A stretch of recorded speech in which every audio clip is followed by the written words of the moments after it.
আসসালামু আলাইকুম গাইস, কে কোথায় আছেন, কেমন আছেন? আশা করি ভালো আছেন। আল্লাহর অশেষ মেহেরবানিতে আমিও ভালো আছি। তো ভালো থাকবেন, সুস্থ থাকবেন, এটাই আমার কামনা। ভালো থাকেন, সুস্থ থাকেন, এটাই আমি চাই। যার কারণ হচ্ছে আপনারা প্রতিদিন আপডেট কন্টেন্টগুলো দেখতে থাকেন। আপনাদের যদি ভালো লাগে তাহলে আমার ইউটিউব চ্যানেলটি সাবস্ক্রাইব করে দিবেন। আপনার একটি সাবস্ক্রাইবের জন্য হতে পারে আমি আরেকটি ভিডিও কন্টেন্ট বানানোর উৎসাহ।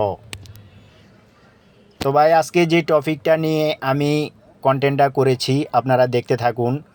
গৌরীপুর, চান্দিনা, মাদাইয়া, ইলেটগঞ্জ যারা কুমিল্লা থেকে যাওয়ার পথে এই সমস্ত স্টপেজগুলো দেখেন আপনারা, প্রায় সময় 1.5 কিলো, 2 কিলো, 4 কিলো জাম হয়ে থাকে।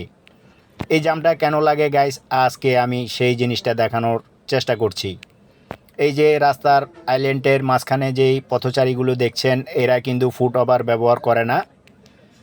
যার ফলে রানিং গাড়িগুলো তারা সিগন্যাল দিয়ে রাস্তা পারাপার হয়, কিন্তু এই যে ফুট ওভার দেখতে পাচ্ছেন, ফুট ওভার খালি, ফুট ওভার দিয়ে কোনো লোক আসা যাওয়া করে না।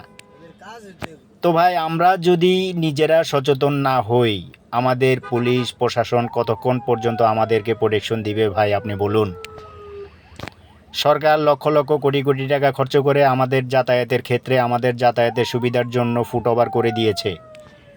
তো সেই ফুট ওভার খালি পড়ে থাকে, কিন্তু আমরা ফুট ওভার ব্যবহার করি না। কিন্তু আমাদের নিজের জীবন ঝুঁকি রেখে আমরা প্রতিদিন প্রতিনিয়ত আমরা এই কাজটা করে থাকি।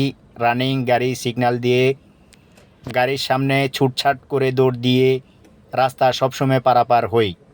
তারপরে আবার নিরাপদ সড়ক